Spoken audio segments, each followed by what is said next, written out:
माटी के बनल शरीरिया माटी में मिल जाई हो भाई हो, आ केहू कुछ लेके नहीं जाए।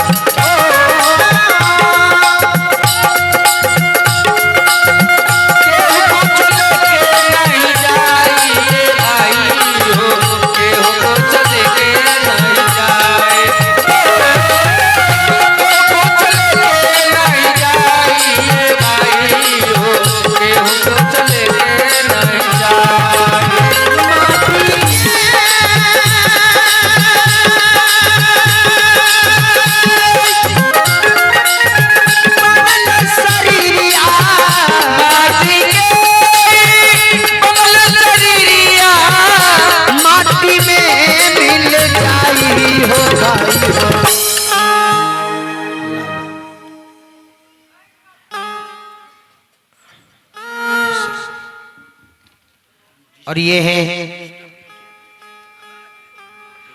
टुक टुक का बाबा राम किशोर राय, 11 रुपए का दान है।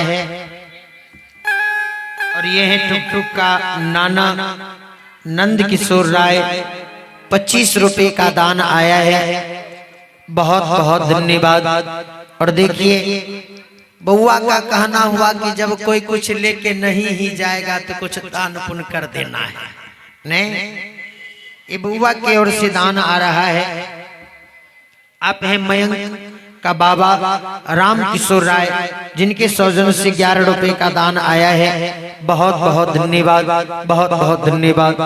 कि केहू कुछ लेके नहीं जाई हो भाई हो, केहू कुछ लेके नहीं जाई, केहू कुछ लेके नहीं जाई भाई हो, केहू कुछ लेके नहीं जाए, केहू कुछ लेके नहीं जाई भाई हो, केहू कुछ लेके नहीं जाए।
पर ललकी चदरिया चदरिया, पर ललकी चदरिया, चार कहरिया बांस के डोलिया, पर ललकी चदरिया चदरिया, पर ललकी चदरिया, चार कहरिया बांस के डोलिया, तापर ललकी चदरिया चदरिया, सोना जैसन देह के तोहरा, सोना जैसन देह तोहरा, दिहला राख बनाई हो भाई हो, सोना जैसन देह के तोहरा दिहला राख बनाई। ने देखिए 2 गो आदमी आपस में बैठ के बातचीत करे रहथिन। कह रहथिन हो हमरा 5 गो बेटा छै, कोई कहे हमरा 3 गो बेटा छै।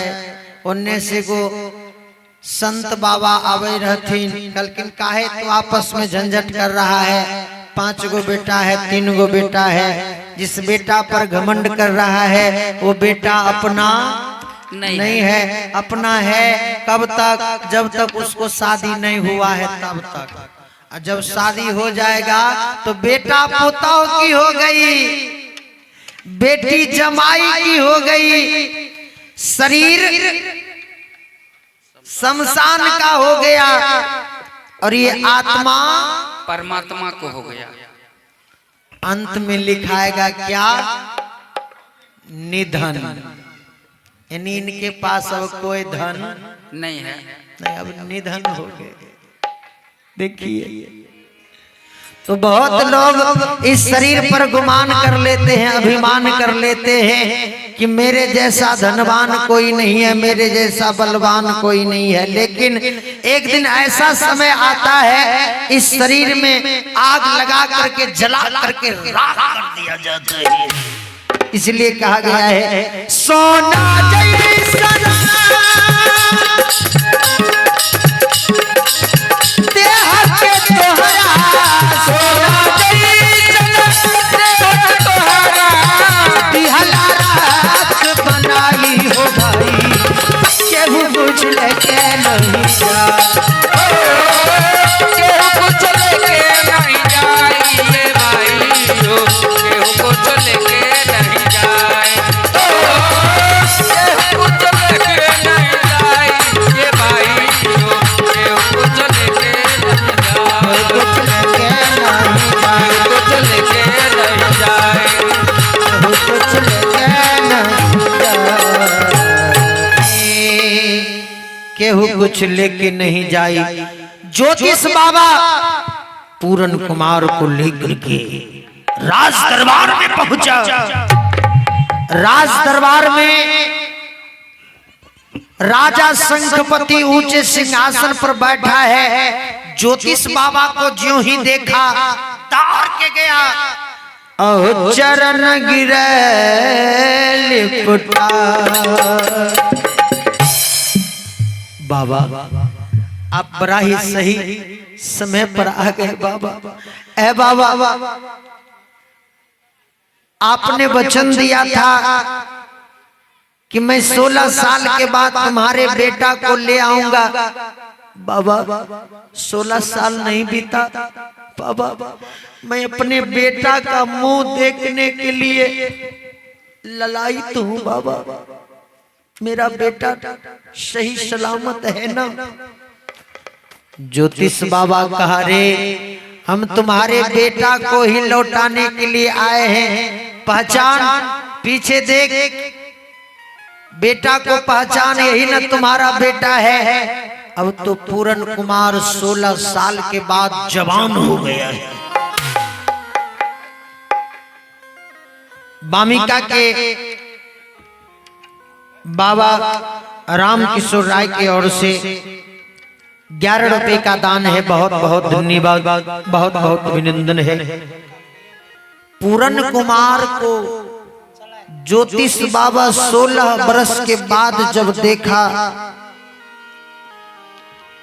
बेटा को देखते ही राजा शंखपति छाती से लगा लिया।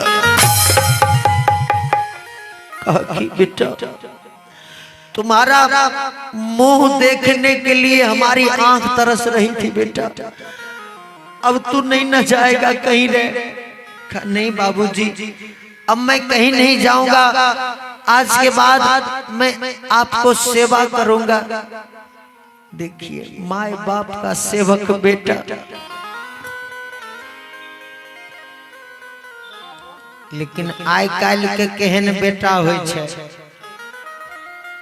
आइ काल्हि के केहन बेटा होय छै तनी सुन लियो।